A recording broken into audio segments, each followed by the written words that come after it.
We don't mind reading. If someone doesn't tell us what they're experiencing or what their impressions of their experience are right in the moment, then we don't know what they are. But what we can do is observe a very, very important part of the NLP toolbox. And it's one of the most brilliant, important things that those folks in Santa Cruz discovered, and then has been confirmed and confirmed and confirmed and confirmed across 4 decades now, is we can observe through signals that are called cues, that people's body give off. Everybody's body gives off constantly. And some of those cues come from the movement of the eyes. Some come from changes in breath. If you're really paying attention, some come from subtle or maybe not so subtle changes in skin color. Someone who is trained well in transformational NLP, because it emphasizes this more than conventional NLP does. Someone who's well trained in this can sit with someone and talk about limitations, talk about difficulties, talk about past pain, if that's the subject, and the practitioner will be able to notice not what the client is experiencing internally, but how the client's brain is doing it. Whenever the person talks about feeling shy and afraid in a group, their eyes move up and to their left, and their head tilts a little bit to the side, and their breathing has a little hitch in it. It stops for just a second. And what that tells the practitioner is that there are pictures, probably pictures from the past, and a little bit of soundtrack that's bleeding into those pictures that the person is not consciously aware of.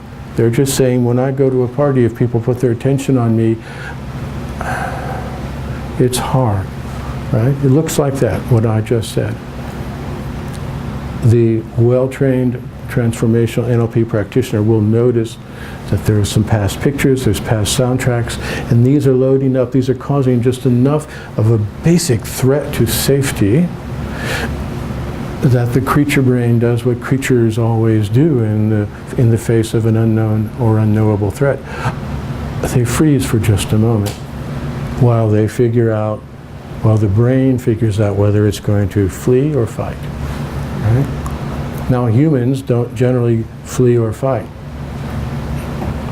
although people do that at parties, I guess both ways. Yeah? So that's a special case. Let's not talk about that anymore.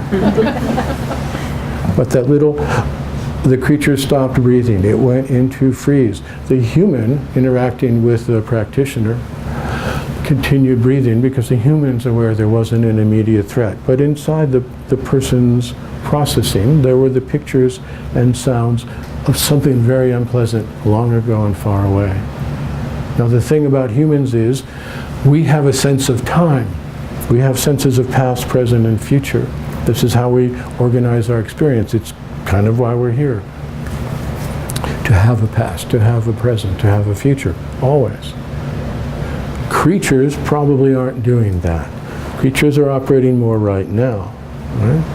Now, because we have all this creature neurology,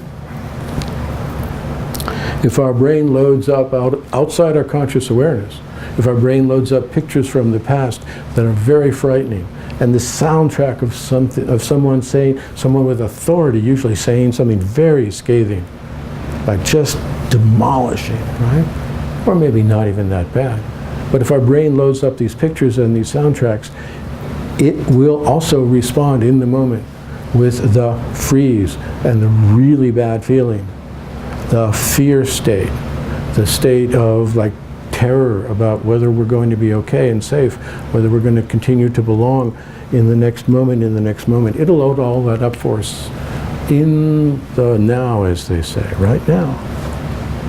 Now, our brains don't come with little crawls across our visual field that say, pay no attention to that little freeze that just occurred in your diaphragm.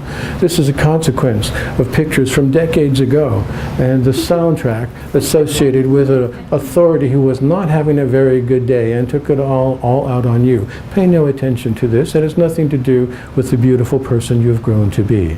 Thank you very much for reading. Right? So when the feelings happen, we take them seriously. We think there's something going on now that's dangerous. right? And there's probably not.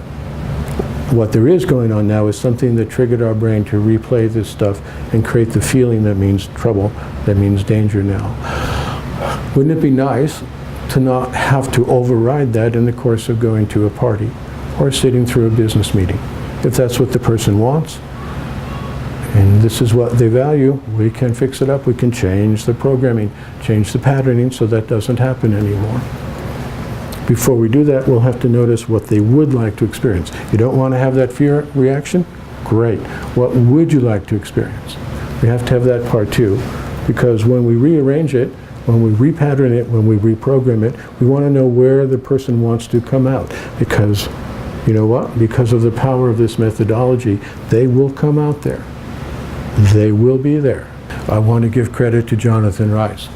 He is the person who most worked out the methodology of being able to ask someone's nervous system what's going on while you're talking to the human being who's sitting there with you.